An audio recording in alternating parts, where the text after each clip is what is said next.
Hey guys, welcome back to 90 Fiance Season 11 Tell All Part 1. So, first person we see is Shekinah, and Shekinah only because her and Sarper are not doing good. I feel like everything changed once we got married, and this is just my biggest fear coming to life. Y'all, I feel like this might be the moment where she was like posting all those Instagram posts about how her and Sarper are not doing well, so yeah. Anyways, Mahdi and Stevie show up, and right behind them is Joan and Greg, and look at him grabbing all of their stuff while she just walks leisurely. I love it. Yo, hold up a second. I said that is yours anyway. You're training him. Yes. Harriet! Next is Sarper, and they ask him where his wife is, and he's like, damn, I don't know. Then he admits that sometimes he regrets getting married, and that they would have been happier if they didn't get married. Oh. But he gets to the changing room, and Shekinah's already there, and there's already problems. You might need another chair. Don't put your stuff on my dress, please. What do you want me to do? I don't know. Oh, Shekinah, somebody get that man a chair. Anyways, the guys meet up and they're chatting it up. You got some beautiful eyes, man. Yeah, thank you. No. I'm not hitting on you or anything. But... You are eating? Oh, 2,502. Hey, yo, what the fuck? What? Are they about to get down and dirty after this? I want to watch. I'm kidding.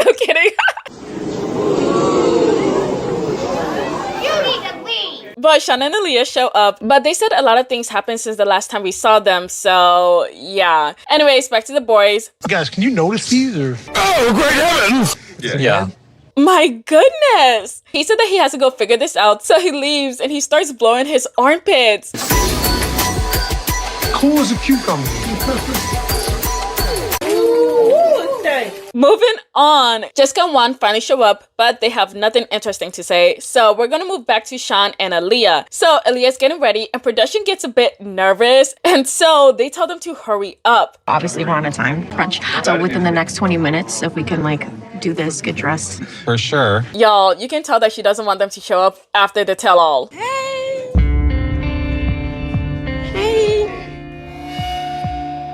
How y'all doing?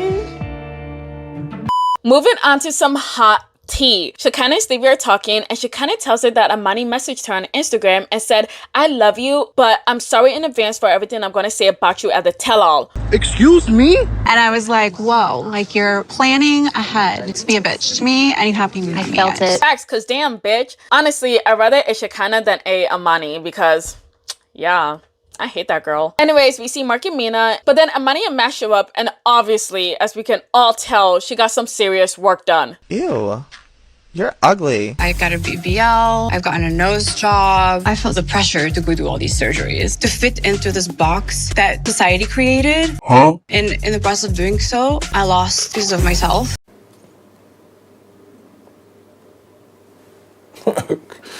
Okay. Really? Anyways, the girls start talking, and then we hear Amani, and she's head over heels with Stevie. Oh my gosh, Stevie looks so beautiful. Stevie's like my 90-day fiance, girl crush. So I should be careful. She's not interested. Well, maybe she is. Anyway, she kind of starts shaking hands with everybody except Amini. And I was like, oh, that's interesting. I already knew that she didn't like her, but I didn't think that she would show it, you know? But then Amani says some dumb shit. They tell you I'm also wearing green? No.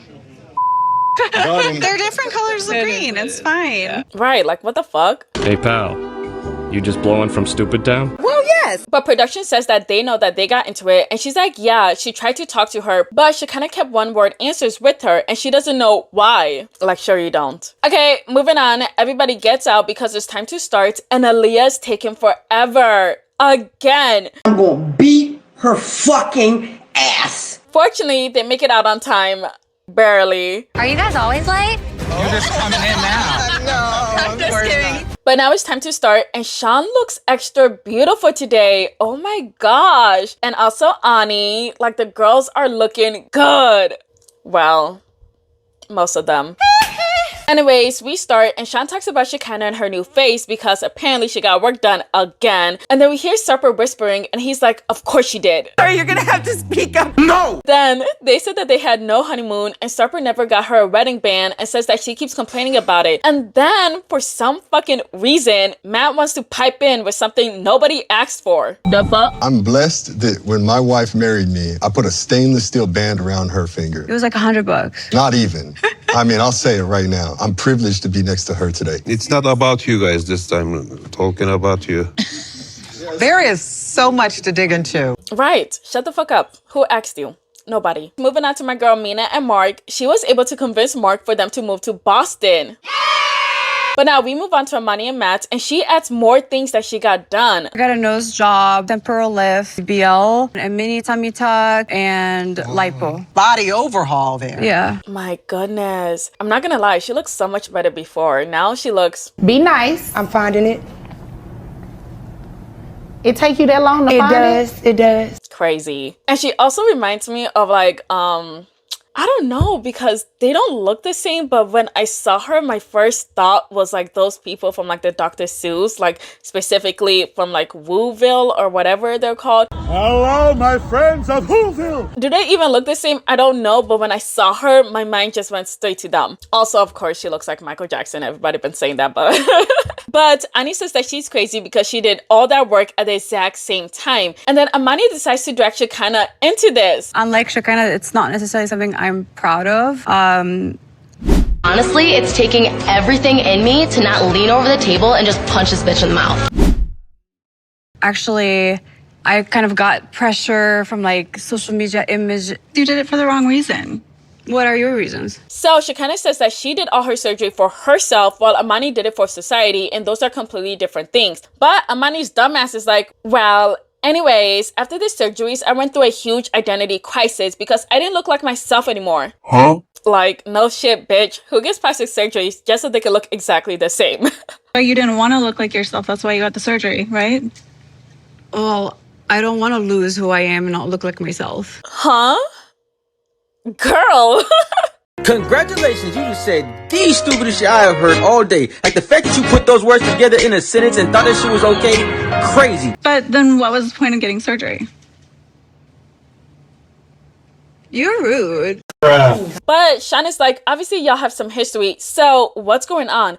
And Shekinah says that their conversation started off nice before Amani said what she said. And I thought that that was very calculated. For me, I don't plan what I'm going to say. I just am authentic to how I feel in the moment. And for you to premeditate kind of like to be mean to me was low. Says a lot about your character. Facts, especially because she came in friendly and then she quickly switched up on her, which I thought was weird. But then Amani's like, no, I'm a girl's girl. And I wanted to let her know in advance about my thoughts and for her to not take it personal instead of coming in here and bashing her like she is. She's just so thirsty for like screen time. Oh my God. I tried to talk to you in private about it and say, but of course you had to come here and create drama about it. You are so calculated. Say that I'm calculated. Calculated is the perfect word for you. Oh, fuck Amani. Now I need everybody to jump her. But we move on to Sean and Aaliyah, and they're talking about the wedding, and once again, Matt makes another unnecessary comment. That dress, though.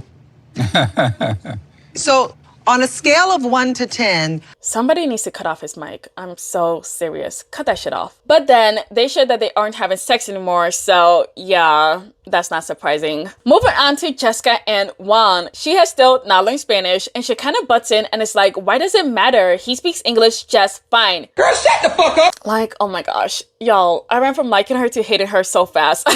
I would love if my wife can come to Colombia and talk to my family. Yeah. Sometimes it is better not to talk with the family, believe me.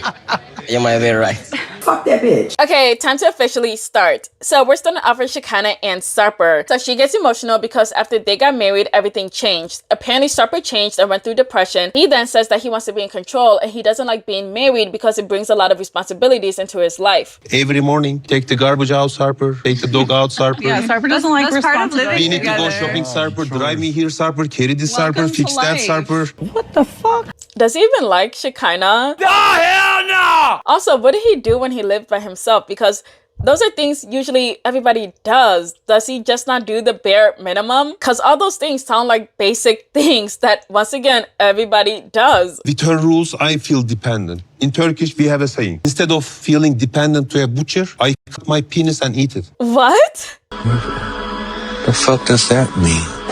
But then he says that they fight all the time, but the only good thing going on for them is their sex life, which, you know, no surprise there. But what is a surprise is that they slept in separate hotel rooms before coming here. Damn. And now we move on to Dan coming on stage, and she kind of gets so happy to see her man, her best friend. Did you see the picture of the bedding? What did you think? That was cheap. Oh. Oh. Cheap? Yeah. Cheap looking or inexpensive? Yeah, like why doing a bedding? We don't have a castle. But he said that he hasn't hung out with Shekinah in 4 months, and he thinks that Sarper has something to do with it. Well, yes. And then he says that last week was his birthday, and she didn't even send him a happy birthday text. And she's like, no, don't lie. Yes, I did. And he's like, well, yeah, you did after I texted you first. You didn't even like say, oh, I'm sorry, let's go for a lunch. Let me take you for lunch. Let me take you for dinner. I'm married now. Let's I spend can't time just together. go to lunch with you. Sorry? And you've made a big... You cannot go. I can't She go to cannot lunch go with you. lunch with you. I Why can't not? go to your office and Why spend a day not? with you. Mark then says that it's because they're married and he's an ex-boyfriend. And for some reason, Dan is like, no, but we did more than kissing. Like, what? Who asked? No, we didn't. Come on. Yeah, okay. I don't need you to discredit my stories. I hate when you do that. It's very rude. And you're a loser, okay? Fucking idiots. Whatever. He said that they're friends and Sarper can chill out. And then he says that Shekinah has lost a lot of weight. And like, duh, she's not trying to pay Sarper's weight tax. I will give you targets too. Your belly is going up. I'm okay with my belly. Don't worry, I have the brain. Nice. You have the body. Why I have do you the always brain. say Don't worry. that I have to be I don't like nice? to hear you guys be mean When to he each says other. something, you don't say anything. And He's not insulting your Because she knows I'm right. Yes, let your man speak up for himself and for you if necessary. But I don't get why she's always like, stop it, Sarper. Don't do it, Sarper. That was rude, Sarper. And then she lets Dan talk his shit uninterrupted. Like, come on, stop your friend. Why does she still hang out with him? Bye, bitch. Anyways, Sarper mentioned that Dan dated everybody in their friend group, and Shekinah's like, what does that got to do with anything? when there are no horses left in the ranch, a donkey sees himself as the unicorn. You know, Oh my he sees himself as the unicorn. Oh, okay, Sarper. Because, oh, Dan, poor Dan, he's so upset. I have to. Don't do that. Funny. But then Sarper says that Dan is like his spare tire, and he's always in the trunk waiting. So pick me. Choose me. Love me. No. But then Shekinah's like, stop, don't be mean to him. Like, y'all, I cannot stand Shekinah right now. Like, when it's her against Amani, I'm picking Shekinah's side. When it's her against everybody else, she is so annoying. Don't be mean to I'm not meaning, but he says, why didn't you come and go take me to the lunch? What the So Maddie's like, Shekinah, what if a girl is doing what Dan is doing? And she's like, well, I just think that Dan is harmless. That's it. You're stupid. Oh my God. And so that pisses off Sarper because he knows that Dan isn't harmless. But everybody says that it's obvious that Dan is hitting on Shekinah. He just wants girls that don't want him. That's the problem. You want what you can't have. Dan loves rejection. That's why he still likes me. I don't love rejection. I like challenges. Okay, so you just heard him say that. That should be the moments where you cut him off. He obviously likes you. He obviously wants you. Maybe it is clicking to her, but she just likes the attention. That's it. But I don't like it at all. You make little jabs. No, but you know I'm gonna be always respectful. I'm never gonna do always anything blow bad. Like, you know. Oh my God. What you said? What'd you He say, love. Sarper? What He love job. I heard What you say? But now Shekinah shows us a video of Sarper leaving the house and he left his ring. And she's like, oh my gosh, you guys, he left me again and he left his ring. Oh my gosh, boo-hoo me. And then Sarper says that it's because she kicked him out the house. So duh, he left. And y'all, apparently this was less than a month after they got married. So yeah. Divorce, babe, divorce. So what happened was a big fight, like always. Nothing new, nothing changed, same old shit. Same old fucking shit. Because I'm yelling at her and it turns into you are not behaving well to me. It's my fault. I have to be more calm, but I cannot. It's not my character. Whenever we fight, he says the same things to me. I will go back to my country. I will everybody else in the country. Fuck everybody else? My goodness. He's climbing in your windows. He's snatching your people up. So y'all need to hide your kids, hide your wife. Anyways, Dan said that they shouldn't be together because Sarper doesn't really love her. Getting on a fight doesn't mean getting a flight back to your country. Getting in a fight does not mean getting on a flight. Hey, I like that. Okay, Dan. You're not that bitch or nothing, but you still ate that little one thing. You ate that one thing. But also, she kind of needs to stop kicking him out. Like, come on. But Dan leaves and now we go on break. So she kind of is crying and she wants to go home. And she's like, he doesn't care about me at all. And he's like, wow, I'm the guilty one. And she's like, yeah, you are. And now they start fighting. I'm the honest, the most honest person that you can ever see. Okay. I always say what I am, okay? I have a short temper, but you make me crazy. You're mad at me for having Naughty, emotions? you are so naughty. No, I'm not. You need so much therapy, it's insane. Yes, you make me crazy, then listen to Why? Because how I have talk. emotions that I'm expressing to you how you make me feel? Yeah, you will lose me. You will lose me just because of you. And you will regret like a dog. You will regret like a dog. You call me a dog? Okay, moving on. So Sarper leaves to contemplate his life choices, and now we go back on set. Now onto Stevie and Mahdi. So Maddie's a personal trainer, and Stevie drops that she was way over 200 pounds, and Mahdi even helped her lose weight. And my goodness, she looks amazing. Good for her. So they let in Veronica. She comes onto the stage and she's ready to share all her opinions about them. So she lets us know that she's dating a Persian guy now, and she knows how difficult it must be for Mahdi not to see his family because she sees her boyfriend's family like twice a week. So Sean is like, oh, okay, Veronica, what did you think when Stevie said that Mahdi should call his family less? Dating a Persian man 101. Do not come between a Persian man and his mama. Okay, but to be fair, where we're at now, I have to be the one to remind Maddie to call his mom all the time. Like, I am the one that's like, call your mom, call your mom, call your mom. Oh, okay, Stevie. But now SAEED comes on the show with his favorite shirt. Take it off now. I'm glad that today I see him happy next to his wife. Obviously, I could see him happier. How could you see him happier? With him, duh. You guys know that man loves Mahdi. But he said that she isn't supporting him, and everybody's like, what? And Veronica's like, you've been his best friend for 10 years, and you could have supported him to help him assimilate, but all you've been doing is shitting on the relationship. But he's like, no. I told him to come to California where life is more diverse. What are you talking about? Diverse? That's not where she lives. So do you want to be with him? He sure does. So, where is Mahdi's home then? His home is Stevie. Exactly. But he said that he wanted Mahdi to come stay with him in California for a couple of months, and everybody's like, what the fuck? He's married. No, don't do this to me. I know, I'm sorry. Wait. He told you that you could go live with him and you didn't tell me that? I mean... And you still communicate with him? Wow. And so he said that this was a couple months ago, you know, after they got married, and his response was just like, thank you. He didn't say no or yes, just thank you. What the fuck? But now it sounds like he's trying to convince you. And also, I'm not living with anyone. That's weird. Y'all are too grown for that. No offense.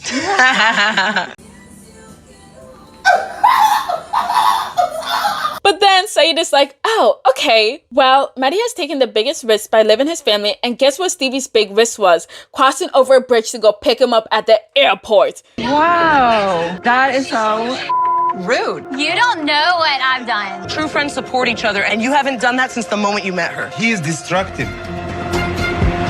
That was so funny. I'm sorry. I just had to laugh because damn.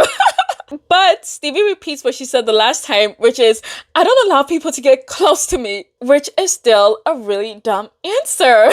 Like, why would you say that? Switch it up. Nah, it ain't gonna work. But Mahdi says that he's been depressed and Stevie has helped him a lot. So, yeah. And he didn't move here to work in the United States. He moved here to marry her. So he moved to the U.S. to marry her and that's it? And then the life ends? No, we have a life together. That's what you do after you get married. Stupid. Now we move on to Stevie's sexuality. Sean asked her why she didn't just say no, and she said that him questioning her about her sexuality is not necessary, and she's not sorry about that. Have you ever kissed a woman? I'm not going to answer it. Oh, she definitely did. I feel like she's into girls because she never gives a direct answer. I think I'm into souls and personalities and who people are more than their body. Oh. That seems like a clear answer to me. Isn't she pansexual then? Because, you know, if you like the soul, then it doesn't matter what your outer body looks like. So, yeah. Either way, she likes girls. Yeah, as long as the girl's soul is right, she likes them. But Veronica's like, don't you think you owe it to tell him? And she says that she doesn't owe him anything. Like, damn. I don't owe him anything about my sexuality. You owe him honesty. I don't care. But Mahdi says the obvious, and he says that he does think that she kissed the girl before. But now we go around the room to see who kissed the girl, and Jessica said that she has, and she kissed Megan. You've got to be fucking kidding me. Like, no wonder why Megan is so obsessed with her. She probably thinks that there is a chance. But everybody says that she needs to give him a direct answer. Would it change anything now if you found out? I can't answer that. Oh, wow. Now, see, that's a big deal. Wow.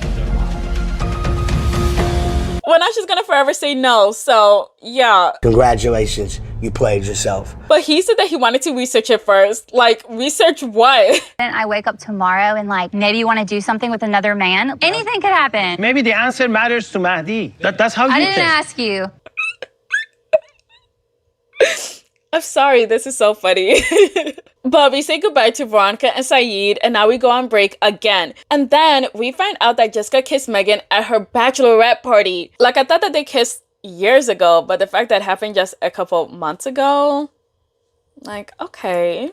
But she did say that she kisses all her friends. And what's his name? Juan said that he doesn't have a problem with it. Oh, and what's her name? Sorry, there's so many people on this show. But one of the throuple, Amani, yeah. Amani said, oh, you guys would be a great throuple. Like, shut up, Amani. Shut up. Oh my gosh.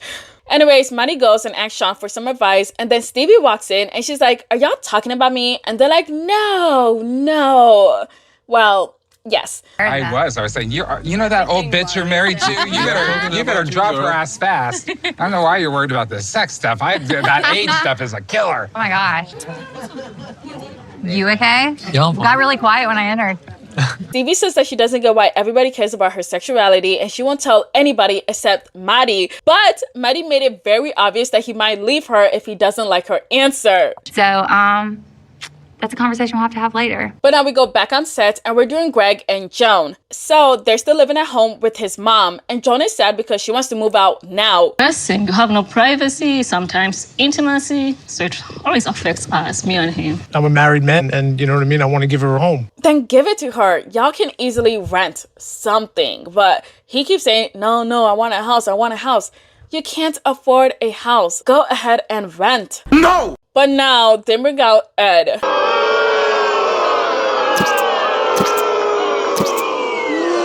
You suck. Thank you. So Ed comes in and he comes in hot. And he tells Joan to give Greg a 90-day notice to put a roof over her head and leave his mom's house because it's not fair for both Joan and his mom. That's bull.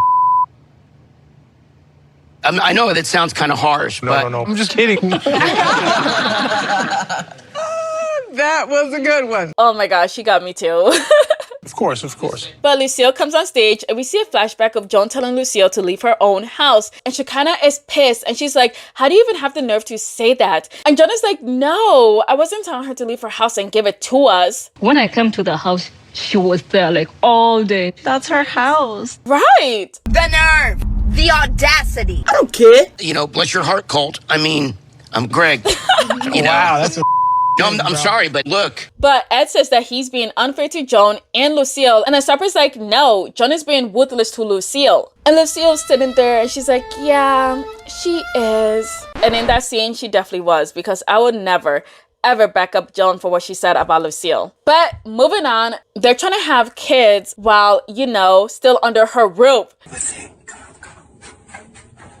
Get the fuck out of my goddamn dog. Are not using protection now. No, why? I mean, I wanted to ask them that. Now I know why Lucille need to separate you and Greg. Shouldn't y'all wait to move out first? No! So Ed brings this up and he's like, y'all should move out first. And they're like, yeah, that's a possibility. Like, that's it. That's all they say. Can y'all just wait? No! I mean, Joan could be pregnant now for all we know. Lord, have mercy. And Lucille even says that she doesn't want to start over again with having kids in the house. So she kind of goes off on her because she's trying to get pregnant and has no consideration for how Lucille feels. And she's like, well, it's okay because me and Greg are fine with it. And she kind of is like, what? Lucille isn't fine with it. You have a right to decide if I have to get pregnant or not. She does. Let her say it, not you. She did just say it to you, and your response By the time was I that get you'll get pregnant if you want to. I'll be out of the house. Then use protection. Calm yourself down, okay? Girl, I am calm. You look a little riled up.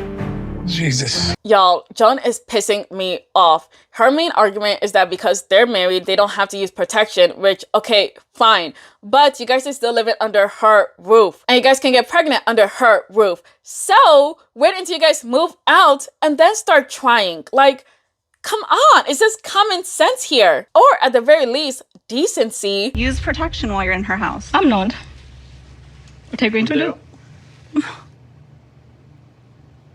Oh, Joan. I don't like her because she stepped. But Greg says that he's working 14-hour days, and Lucille says that there are a lot of options for them to move out, and Stevie said that they need to start now. But then Greg drops that they were planning to move to Uganda, but then COVID happened, so they decided that she should come to America instead. But what jobs would he do in Uganda? Honestly, I feel like they made a great decision coming here to America. Now I feel like they need to save as much money as possible and then move back to Uganda. Yeah. Are you still considering moving to Uganda at some point in the future? Absolutely. Lucille, how would you feel if they did move to Uganda? I don't see myself traveling there. The hours to get there is like, get about it. But if this is where they want to be together, I really can't stop them. Aaliyah asked her what if they have kids, and she's like, well, I want to find somebody and not take care of grandkids. But then Ed drops that he's single, and Lucille is like, bet, say less. I did not expect that. Yeah, we're going out. I'm dating your mom. That's why I'm here. I really got to get out now for sure. So now we say goodbye to Lucille and Ed, and y'all, look at the height difference between Ed and Greg. Oh my God! Wow! By the way, he said that he's 6'3", and Mahdi said that he's 6'4", so we got some tall men up here. Okay, now for a break. We see Big Ed and Lucille living together, so yeah. Some sexual tension there, my mom touching his shoulders. I did not have that on my bingo card today. I don't think Big Ed would be a good dad. Hell no, it's not happening. Let's go, Ed. Let's go. I know nothing's gonna happen. She's too old for him. They're probably the same age too.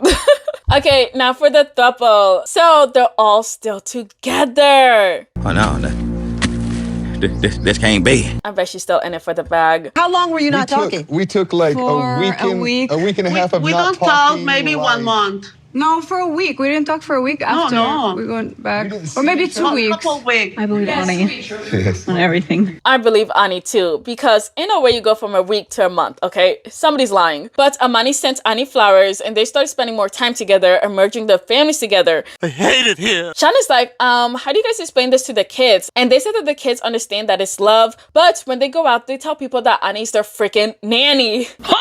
Like, why nanny? Y'all couldn't just say she's a friend and then you guys have your kids and her kids just playing? Like, I don't know. Nanny just seems... Why? So Sean wants to know how they even got together in the first place. And Matt said that he wanted to grant Amani her fantasy of being with a girl. Bro, you look like hypnotized, you know? With Amani, whatever she says, okay, right, I am fully supportive. Explain yourself. No offense, bro, nothing bad I'm saying. What do you mean hypnotized? Because I want her to be happy? I mean, it's her fantasy, right? Amani then says bisexual isn't a fantasy, but Sean wants to bring up the rules because, you know, Ani and Matt slept together. But Amani said that they had to change the rules because Ani would ask for permission every single time. You know, it's snatchy season, bitch. So if he's out and about right now, he's already mine. That was the first time I felt a little bit of jealousy. Which got me thinking, how often were they banging without Amani to the point that Amani got so annoyed and told them, yeah, just do it. Don't ask me, just do it. It's even more developed now. They spend quality time together and they have sex without me a lot. Yeah. It's a mess. That's interesting because he said he was doing it for you. Yes. Here's the thing. Me and her still haven't had sex, just me and her. Don't act shocked.